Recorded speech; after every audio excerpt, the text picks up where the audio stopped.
Good afternoon, everyone. I'm sitting over here desperately in need of food.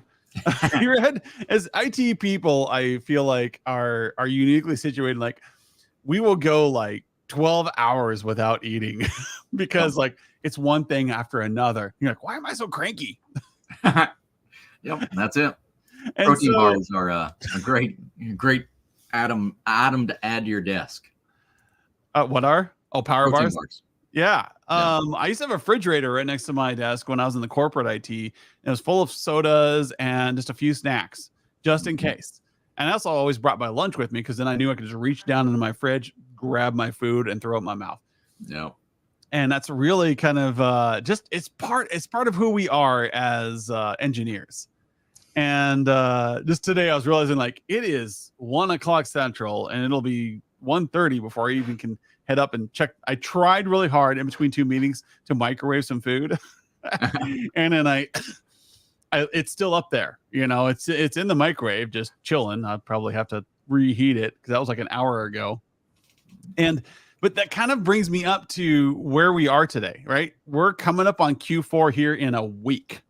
Mhm. And we have spent all year working hard, getting things done. We've intended to do a bunch of things that we just haven't because we've been too busy. You're working really hard. And now Yep. it's like, oh crap, I'm starting to feel the burn. I'm feeling the hunger, like, because I didn't do what I meant to do a few weeks ago. Yep. And and that's I try to offer people a little grace in this. Um, it happens to a lot of people. I mean, kind of the good side to that is it's because you're busy usually, and so that's at least a better problem to have. But one of the things you want to keep in mind here is many times your clients are in this exact situation as well, and you want to make sure that one, we're compensating for that element, but two, we're also capitalizing on that element, and that's some of the things that can really help us wrap up things for Q4. Yeah. So this is our standard event. I think we've been doing this particular event. This is like our 5th year Mm-hmm. talking about this event on this week. All right. So what are you supposed to be doing right now? What did you forget to do earlier this year? I should have eaten my breakfast at 10 a.m. this morning. I was too busy. Yep. I should have eaten lunch at like 1:15 or so. 2 o'clock is my latest I'll push to lunch. I didn't because I do an intermittent fasting, right? So I'm okay. Yep. But that cadence throughout the year, you should have been doing QBRs. You should have 3 QBRs under your belt by now. And it should be feeding the 4th QBR. We're going to talk about, hey, here's what we did this year. What does 2025 look like? And how can we plan more? So as Skip usually says, QBRs are not so much a review of what you've done, is a review of the business and where you are going. Absolutely. Absolutely. It's a forward-looking item. It is not a review. So Q4 QBRs are unique in that in October, you should be talking to your client about 2025. Where are you going in 2025? What are the expenses in 2025 that are going to help your clients achieve more profits and grow? Do you know what they're trying to do in 2025? Do you know their strategy for making money next year? Mm-hmm. And then that way in October, if you schedule your Q4 QBRs for October and November, you should be able to walk in the door and ask them about this stuff. If you have not met with them throughout the year, you're going to have to be more curious. You're going to spend like 45 minutes talking to them about it. You might have to make this a 90-minute meeting. Spend the first hour talking to them about how did the year go and where are you going next year? What's your strategy for next year? This may be the first time they've ever been asked this question. Yes. And you're going to actually get them to go, wow, I should have planned this out a month ago. Yep. Or 6 months ago, and I just haven't had time. And you're giving them that excuse to move forward and think about this in this 1-hour session. And you're spending the last half hour going, okay, here's a technology I can bring to the table. It's going to help you with that next year. Mm-hmm. So this is a really cool element. Kind of back to what I said earlier. Your clients are in this sometimes mad dash as well. And I know it's not going to be all of your clients, but there's a significant portion of your clients who they don't really have a good business cadence, a good business planning. They may have great businesses, they may be very profitable, but they're swamped sometimes, and they're just constantly trying to, take care of the things that are right there in front of them. And not that you're going to show up and be some sort of business advisor, that's going to help them plan their whole company. But there is a chunk of their business, because technology is so pervasive. When you show up and you say, hey, let's plan these things out, because technology is a key supporting element in what your business is doing, then you actually help them with all of their business. And that drastically changes the perception of your client's view of your services. You're no longer just the IT fix-it guy. You're the one that, these guys really, they help me with my technology, but man, everything they're doing really helps my business grow. It helps me stay focused. I know I got to, open this new office or this new deal, and they're pestering me about it because they're putting in all the infrastructure, right? These things just really come together to drastically change your position in your client's hierarchy and your vision about how they value what you do for them. Yeah, and it's hard. And I just got off a call with MSP Community Minds, MSP Initiative next week, and we talked about this. Where are you going as a company? Not as an MSP, but your client. Because you've got 10,000 solutions in your head. How do you get the right ones in front of your client?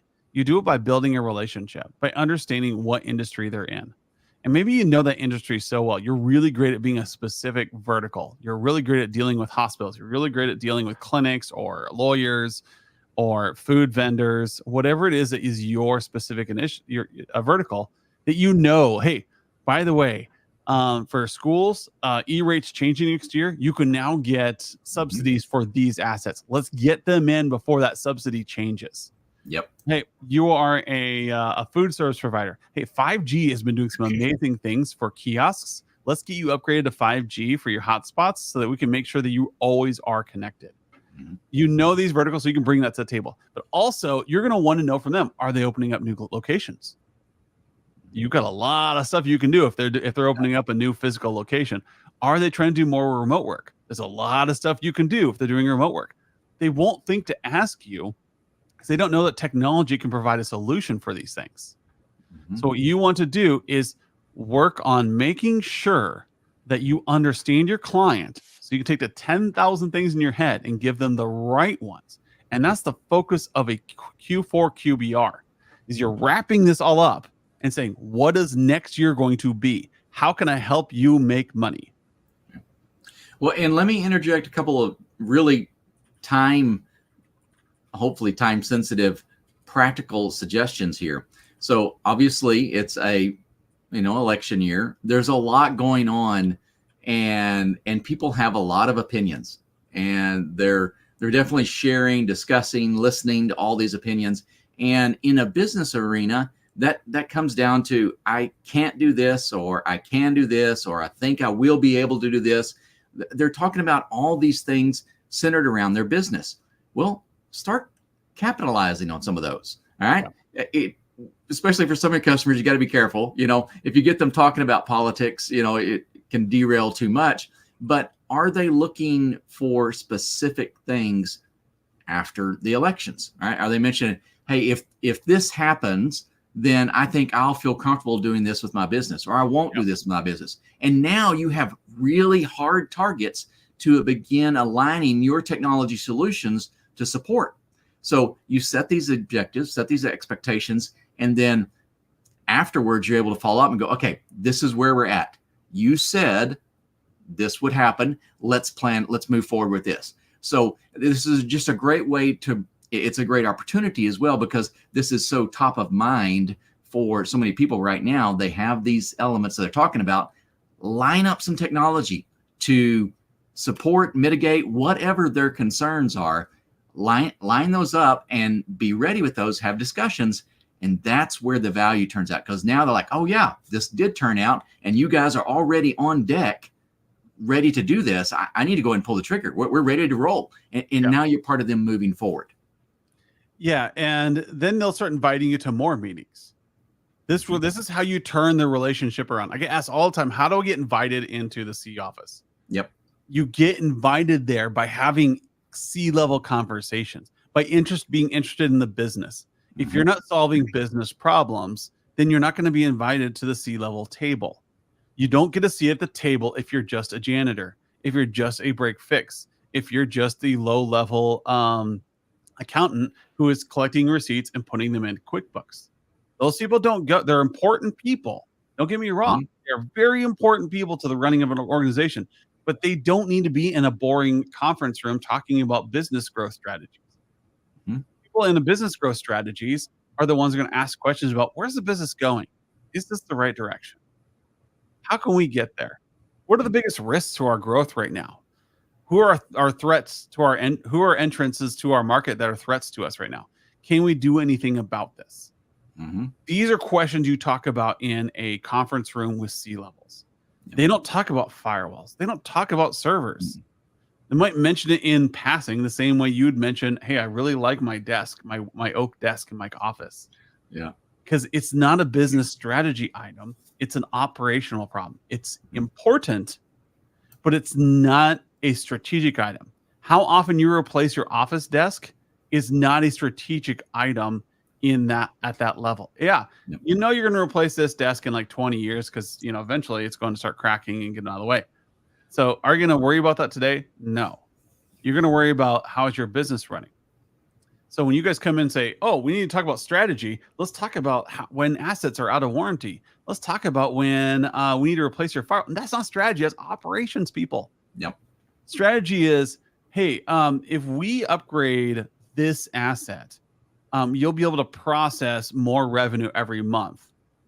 So like if I'm able to make it so that you can get your card readers able to process faster, we know that you've got queues of 10 people in line at these events. Let's make it so you can get through those 10 faster. That's going to make you more money. It's going to cost you this much. That's a strategic item. Well, and a little bit more on that. So what I was saying is I had a couple of conversations last week at the conference that we're at. And the gist of the conversation was, I used to talk to the CEO, and now I'm kind of down at just the mid-level office manager, and they're trying to get back up. And all of these conversations, two in specific that stood out, and their comments were, it used to be really good. We used to have a really good connection and engagement with the executive team, and generally these fall down to, at those times when you onboard those new clients, typically you are showing up because the technology situation within that business has gotten so bad that it's impacting business performance. All right. So, I mean, their team can't do what they need to do to get their job done. And that's when the CEO steps in. And you do a great job. You solve their problems. You make things better. You get their team back to productivity levels. And at that point, the CEO begins to step back. It begins to hand that off to someone else. And so you're left with two choices. You stick with a client who just has a lot of pain points, and all you're doing is putting out fires, and that constantly, needs executive input. That's probably not a great place to be. Or you find ways to move their business forward, not just get it to where it needs to be. And so this is, the type of activities. If you're trying to go back and go, why was that meeting that we had with the CEO so great 18 months ago? I want to replicate that. Well, it's because you were solving a huge problem for them. All right. If you've solved that problem, don't try to recreate that situation. Right. You need a different method now. Your relationship has changed. And that's the things you need to be focusing on. Your relationship has changed. Or you're sitting there and after that big like strategic item got done, that big migration, that big upgrade, whatever it was got done, you kept talking about technical things. You didn't go, hey, what else is going on at your company? You didn't do a good segue and say, what else is going on in your company? So in Q4, right now, you should be scheduling meetings for October and early November that are focused on, hey, I need to learn about your business. This is Q4, so we can plan out 2025 to help you generate more profits. That line is going to get you meetings, get you into those sessions. And then when you get into those sessions, you have to get there and be curious. Don't sit down and start talking about the latest and greatest firewall or the latest and greatest security patch. No, you sit down, tell me about your company for next year. And then you're going to develop a roadmap to help them accomplish that. And some of the stuff you're not going to be able to help with. Some of the stuff you are going to be able to help with. But technology pervades everything. Yep. So there's going to be a bunch of things you're going to help them out with. And you're going to take those solutions you have on your roadmap that have been recommendations forever, and you're going to prioritize ones that are actually going to help them next year. And they're going to buy in on them because now you're solving a problem for them. So when you give them that proposal at the end of November, you're going to be in budget. They're going to accept that, put you into their budget, and next year is going to flow really smoothly. Or you could just not do anything right now and just do break fix, knowing that this time in 12 months, you're going to be exactly where you are today. Yes. Because you didn't change anything. You didn't work with your clients. And maybe you're okay with that. Maybe you're on a high growth strategy and that's fine. But if you're tired of being in firefighting mode, you're tired of begging your clients to buy things, then get in a freaking QBR in October and move into in November and help them develop a strategy that's going to work. Listen to them first and change your relationship with your client. And then next year, when they're trying to solve things, they will be able to align with you because they know that you are willing to listen to them and help them troubleshoot. And they'll realize that these engineers that they have on staff or have as consultants are really good at solving complex problems. And they'll start inviting you into more complex problems. Yep. Which in your world means more revenue because you're like, hey, this technology is going to help you. Or let me consult and help you with this problem. You wanted me to come in here on a regular basis and come into your board meetings? Oh, well, that's an extra $1,500 a month, but I will happily come into these board meetings and represent your interests from a technology standpoint. Yep. That's how you get into these consultative practices. That's how I got into them.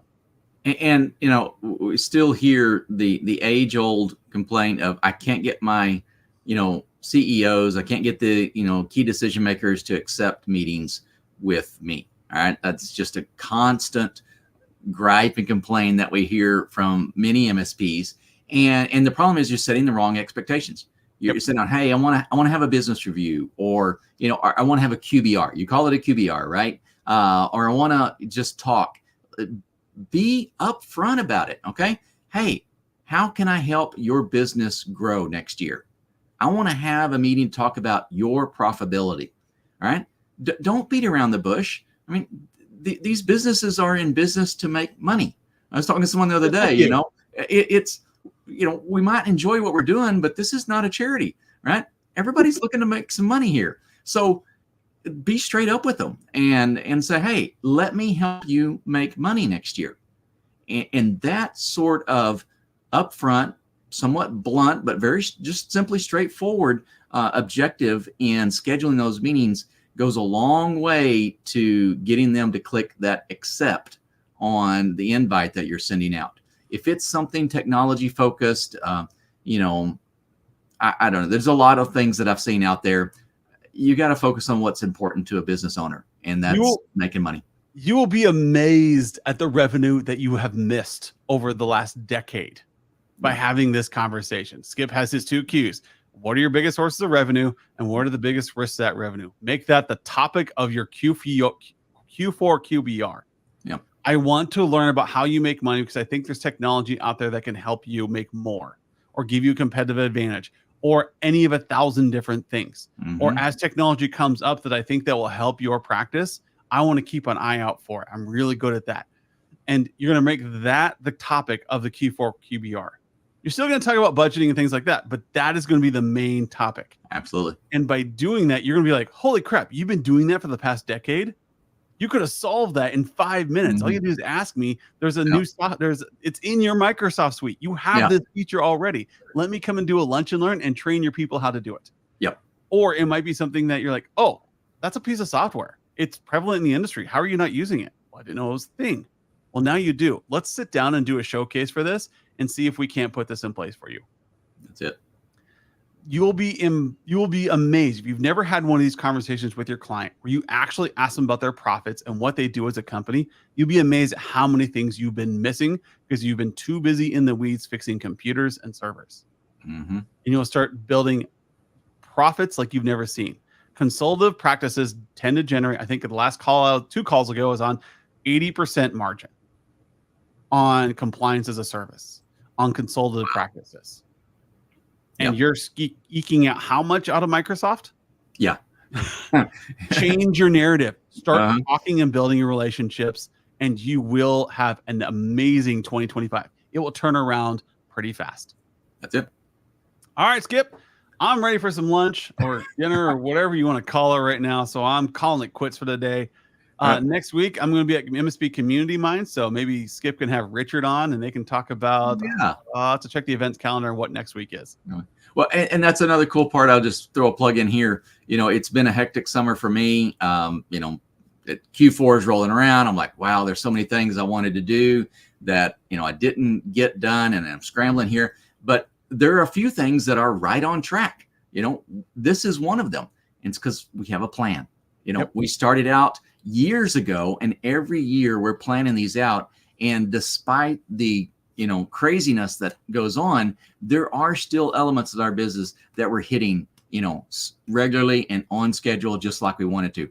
Things are always going to be challenging, but you can have at least a definitive line in some aspects of your business if you plan and plan ahead. And your clients will get addicted to that. If you do QBRs, if you do regular reviews, they'll know that the first Monday of the month is the meeting they have with Skip. Just like Skip and I know, 1 o'clock on Thursday, we're live streaming. We're here. All right, everybody. Thanks for coming today. We'll feel free to, you know, you do the usual, like, subscribe, chat below as you see us. Most of you guys watch this as a recording. So we will still respond to your questions. If you're watching this at 11 o'clock at night, I may not respond right away, but I will try and answer your questions. So ask questions about what can you do in Q4. I don't care if you're a level 1 tech or if you're a seasoned CEO. There's always something to learn. There you go. Thank you, everyone, and we'll talk to you later. See you.